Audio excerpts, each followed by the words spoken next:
I got so much motherfucking design on right now. Break it down, bring it back, make it clap. I got 3 old thoughts, new block, where that thing. Bitches on my line, and you know.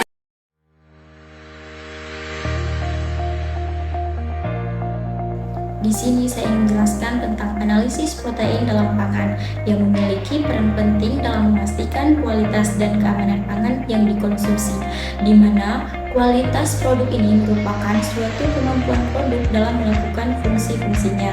Kemampuan ini seperti contohnya daya tahan, kehandalan, ketelitian yang diperoleh produk secara keseluruhan. Nah, dengan kata lain, produksi dikatakan berhasil apabila dapat menghasilkan produk yang berkualitas sesuai dengan yang diharapkan, ataupun yang dipasarkan, gitu kan? Nah, protein ini adalah salah satu makronutrien yang penting dalam diet manusia. Nah, jika kita kekurangan atau kelebihan protein dalam makanan dapat memiliki dampak negatif pada kesehatan tubuh kita. Nah, jika kita kekurangan protein dapat menurunkan kekebalan atau imunitas tubuh. Itulah sebabnya orang yang kebutuhan proteinnya tidak tercukupi dengan baik lebih rentan terkena penyakit, khususnya penyakit infeksi. Nah, selain itu, terlalu banyak juga mengonsumsi protein juga dapat mempengaruhi seseorang yang telah mengidap penyakit ginjal. Pasalnya, ginjal harus bekerja ekstra keras untuk menyingkirkan nitrogen dan produk limbah dari metabolisme protein. Amiloidosis adalah nama penyakit dikarenakan kelebihan protein. Nah, yaitu sebuah penyakit yang langka yang terjadi ketika zat amiloid menumpuk pada organ tubuh seseorang. Nah, amiloid ini adalah sebuah protein abnormal yang diproduksi di sumsum tulang lalu disimpan di jaringan atau di organ seluruh tubuh. Nah, adapun tujuan dari pembelajaran analisis protein dalam pangan ini ialah kita dapat memahami bagaimana mengukur kandungan protein dalam makanan dengan akurat dan efisien. Dan berikutnya, untuk meningkatkan kesadaran pentingnya analisis protein dalam industri pangan dan juga penelitian. Berikutnya, pentingnya memahami, memastikan kualitas dan keamanan pangan yang dikonsumsi. Nah, di sini ada relevansi dengan industri pangan dan penelitian. Yang pertama dalam industri pangan, yaitu analisis protein yang digunakan untuk memastikan kualitas dan keamanan produk pangan. Ini ialah kondisi dan upaya yang diperlukan untuk mencegah pangan dari beberapa cemaran seperti cemaran biologis, kimia, dan benda lain yang dapat mengganggu dan juga bisa merugikan dan membahayakan kesehatan manusia. Nah, serta tidak bertentangan dengan agama, keyakinan, budaya masyarakat, hingga aman. Dan selanjutnya ada pada bidang penelitian. Nah, adapun pada bidang penelitian ini misalnya mempelajari komposisi nutrisi makanan. Nah, komposisi nutrisi makanan ini berupa makanan dengan asupan gizi yang lengkap seperti misalnya karbohidrat, protein, serat, lemak, mikronutrien, vitamin, serta mineral. Nah, berikutnya bisa mengidentifikasi dan membandingkan kandungan protein dalam berbagai jenis makanan serta memahami perubahan komposisi protein selama proses pengolahan makanan. Nah, di sini ada pengenalan protein dan analisisnya. Nah, sebelumnya kita harus mengetahui terlebih dahulu apa sih itu protein. Nah, protein ini adalah salah satu nutrisi penting yang dibutuhkan oleh tubuh, yaitu sebagai sumber energi dan membantu untuk meningkatkan sistem kekebalan tubuh yang banyak ditemukan misalnya pada daging sapi, daging ayam, telur, dan ikan. Baiklah, di sini saya akan melanjutkan penjelasan dari teman saya tentang overview tentang analisis zat gizi protein.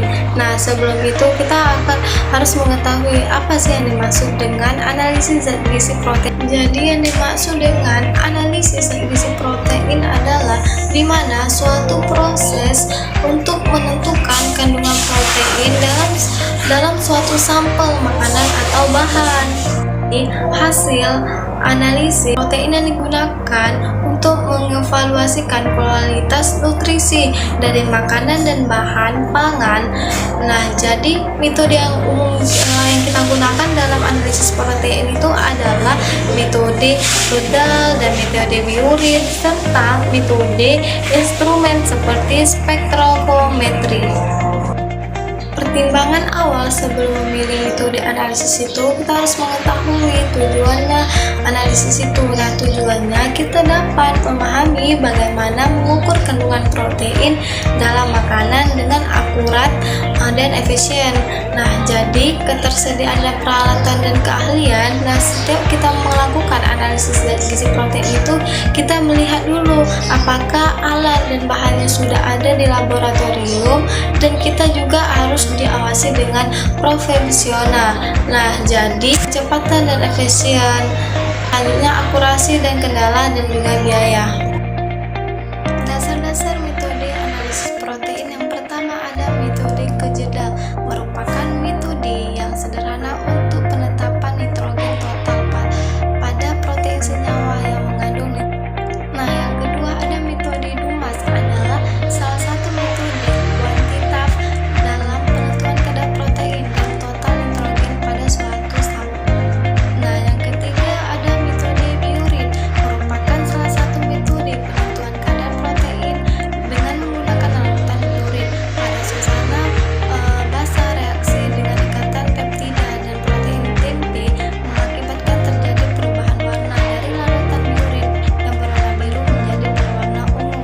Nah, yang keempat perbandingan metode secara garis besar. Bisa kita ambil salah satu contohnya seperti metode ilmiah. Metode ilmiah adalah pendekatan sistematis untuk memperoleh pengetahuan baru atau memvalidasi pengetahuan yang ada. Metode ini melibatkan pengamatan, pengumpulan data, analisis data, dan penarikan kesimpulan berdasarkan bukti yang ada. Metode ilmiah ini berfokus pada objektivitas, reproduktibilitas, dan validitas. Jadi, metode prinsip dasar metode kejedal adalah mengubah nitrogen organik dalam sampel menjadi anomia yang dapat diukur.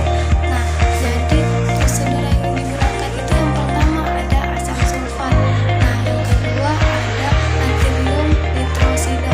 Yang ketiga ada asam borat. Yang keempat indikator, dan yang kelima fenolphthalein.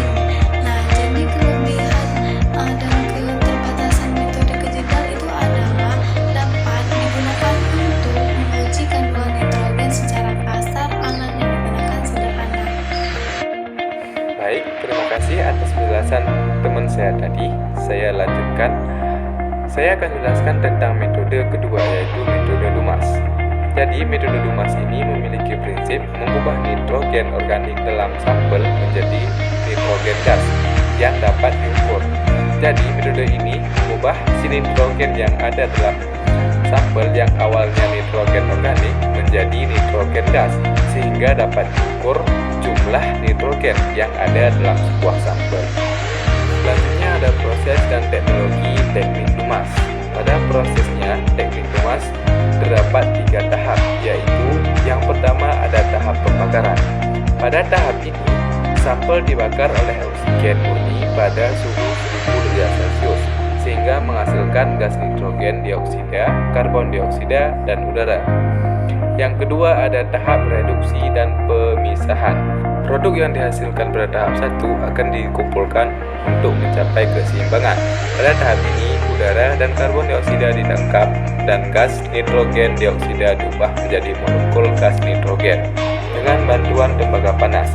Dan yang ketiga ada tahap deteksi. Sinyal akan dihasilkan dengan adanya detektor konduktivitas thermal yang akan memunculkan nilai daripada hasil analisis tadi. Yang selanjutnya ada teknologi. Teknologi yang digunakan pada analisis teknologi Dumas ini adalah spektrofotometri UV-Vis yang digunakan untuk mengukur serapan cahaya pada sampel yang telah dioksidasi menjadi nitrogen dioksida, yang kemudian direduksi menjadi gas nitrogen dan diukur volumenya untuk menghitung jumlah nitrogen total dalam sampel yang telah kita teliti. Selanjutnya ada kelebihan dan keterbatasan metode Dumas. Kelebihan metode Dumas yaitu mudah digunakan dan dapat diotomatisasi sepenuhnya. Metode ini telah dikembangkan menjadi metode yang lebih baik, cepat dibandingkan metode Kjeldahl. Hanya memerlukan waktu beberapa menit saja untuk setiap pengukurannya, yang dibandingkan dengan waktu 1 jam atau lebih untuk Kjeldahl. Dan juga pada metode ini tidak menggunakan bahan kimia atau katalis beracun. Selanjutnya ada keterbatasan metode Dumas. Salah satu keterbatasan utama ialah biaya awal yang sangat tinggi. Meskipun perkembangan teknologi baru dapat mengurangi kelemahan ini. Selain itu, Dumas tidak seperti Kjeldahl. Dia tidak memberikan ukuran protein yang sebenarnya. Ini karena dia hanya mencatat nitrogen non-protein dan faktor koreksi yang berbeda diperlukan untuk protein yang berbeda, karena mereka memiliki urutan asam amino yang berbeda. Selanjutnya ada metode alternatif. Di sini ada 2 teknik, yaitu metode spektrofotometri dan metode kromatografi.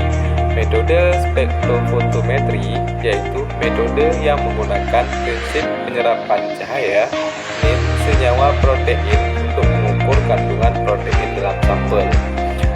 Yang keunggulan dari metode ini ialah dapat digunakan untuk menganalisis suatu zat dalam jumlah kecil. Pengerjaannya mudah, sederhana, cukup sensitif dan selektif. Biaya pun relatif murah dan mempunyai pekaan analisis yang cukup tinggi. Yang selanjutnya ada metode kromatografi, yaitu metode yang digunakan untuk memisahkan dan mengidentifikasi kelompok dalam sampel berdasarkan perbedaan afinitas terhadap fase diam dan fase gerak. Keuntungan dari metode ini yaitu waktu analisisnya yang singkat dan resolusinya yang tinggi. Kolom yang lebih panjang dapat digunakan untuk menghasilkan efisiensi yang tinggi. Sensitivitas tinggi, penggunaan fase cair memungkinkan kita memilih dari berbagai fase diam yang dapat menghilangkan hampir semua campuran. Selanjutnya ada teknologi canggih dalam analisis protein. Di antaranya ada spektrometri massa yang digunakan untuk menentukan massa atom atau molekul. Adapun prinsip kerja alat ini adalah membelokkan ion-ion yang dihasilkan dari sampel oleh medan magnet dan medan listrik yang diberikan. Selanjutnya ada elektroforesis kapiler yang digunakan untuk memecah asam amino, protein, lipid, karbohidrat, dan nukleotida dengan resolusi tinggi dalam tabung kaca berisi poster. Dan yang terakhir ada metode proteomic. Studi kasus dan pemilihan metode. Ini dilakukan sebelum memulai suatu praktek. Mulai dari yang pertama yaitu pemilihan metode berdasarkan sampel. Ini sangat penting untuk menentukan hasil akhir dari sebuah praktek. Kedua ada analisis situasi dan pembuatan keputusan. Setelah praktek selesai dengan metode yang dipakai atau yang dipilih, maka selanjutnya dilakukan banding. Selanjutnya yang ketiga ada hasil yang sudah didapatkan, didiskusikan kembali dan dibandingkan antara hasil satu dengan hasil yang lainnya. Dalam pelajaran ini kita telah membahas metode-metode analisis protein, pemilihan metode yang tepat dalam praktek, juga keterampilan ini sangat penting dalam karir ilmu pangan, dan evaluasi pencapaian pembelajaran, memiliki pemahaman yang baik tentang metode analisis protein dan kemampuan untuk memilih metode yang tepat untuk keterampilan yang penting dalam bidang pangan. Untuk evaluasi pencapaian pembelajaran, penting untuk kita memahami dan mengingat konsep